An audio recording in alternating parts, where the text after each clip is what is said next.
झेंडे किचन मध्ये आपले स्वागत आहे। आज आपण माशाची करी बनवणार आहे। त्यासाठी लागणारे साहित्य, मी हे चिलापीचे सेफ्टी आणि मुंडके घेतले आहे करी बनवण्यासाठी। हलव्याचे बी तुकडे घेतलेले आहे थोडेसे। आता आपण त्याची करी बनवणार आहे। मसाला आपण खोबरं, 2 कांदे, 2 टोमॅटो, थोडासा लसूण, अद्रक, कोथिंबीर हे सर्व आपण वाटण करून घेणार आहे मच्छी करीसाठी।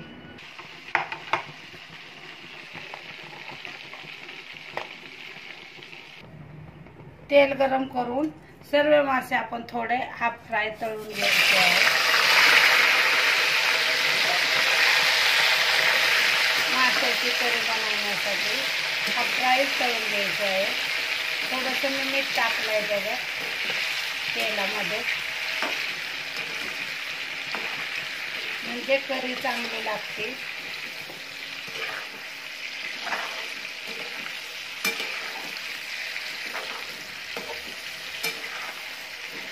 हाफ फ्राय आपण थोडेसे तळून घेणार आहे।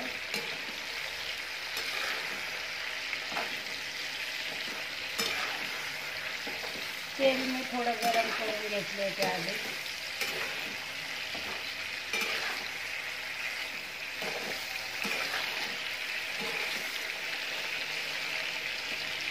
अशा प्रकारे आपले हाफ फ्राय तळून झाले मासे, लगेच आपण ते काढून घ्यायचे आहे।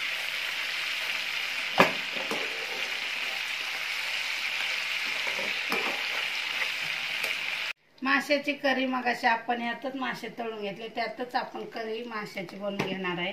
त्यासाठी मी 1 चमचा लाल तिखट, 1 चमचा कांदा लसूण मसाला, हळद 1 चमचा, सर्व आपण व्यवस्थित हलवून घ्यायचं असं।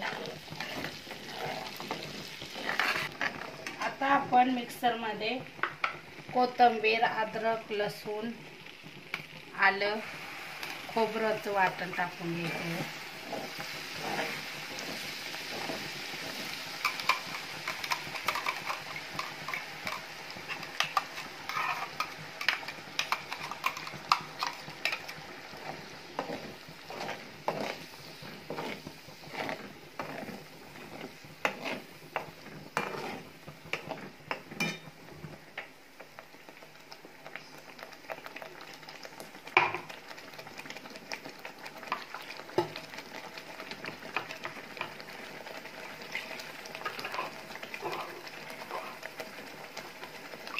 थोडंसं आपण वाटणाचं पाणी त्यात ऍड करणार आहे।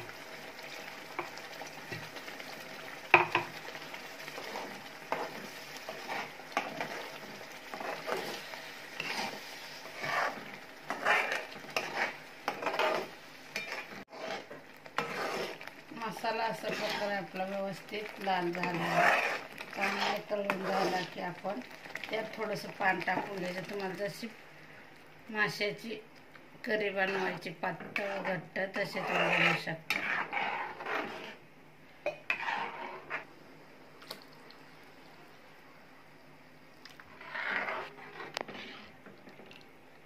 आता आपण हे चांगली उकळी येईपर्यंत भाजी कढवून घ्यायची आहे। उकळी येईपर्यंत भाजी होऊन द्यायची आहे। मगच आपण त्यात ते थोडेसे हाफ फ्राय तळलेले मासे उकळी आल्यावर टाकणार आहे। मीठ आपण चवीनुसार टाकणार आहे।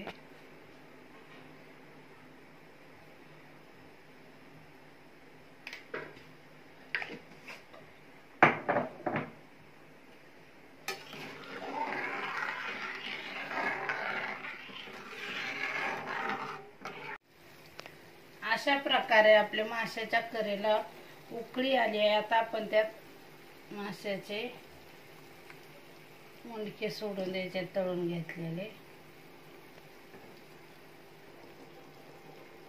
मासे सर्व आपण टाकून घ्यायचे आहे।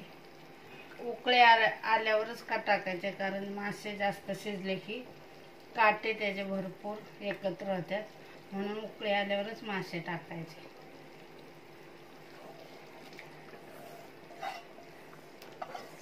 वरून आपण थोडी कोथिंबीर पेरून घेऊ.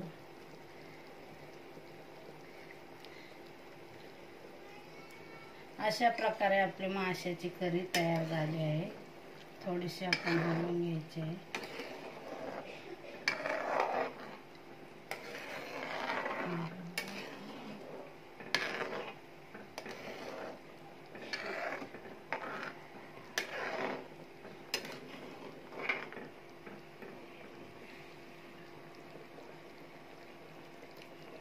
अशा प्रकारे आपली माशाची करी तयार झाली आहे.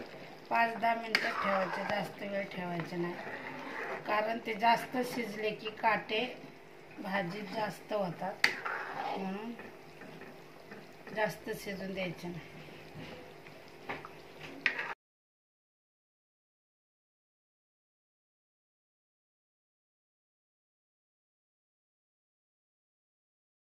अशा प्रकारे आपली माशाची करी तयार झाली आहे. ते तुम्ही भाकरी संग किंवा भाता संगही खाऊ शकता. झेंडे किचनची रेसिपी आवडली असेल तर लाईक करा, शेअर करा, सबस्क्राईब करा, बेल आयकॉन दाबण्यास विसरू नका. धन्यवाद.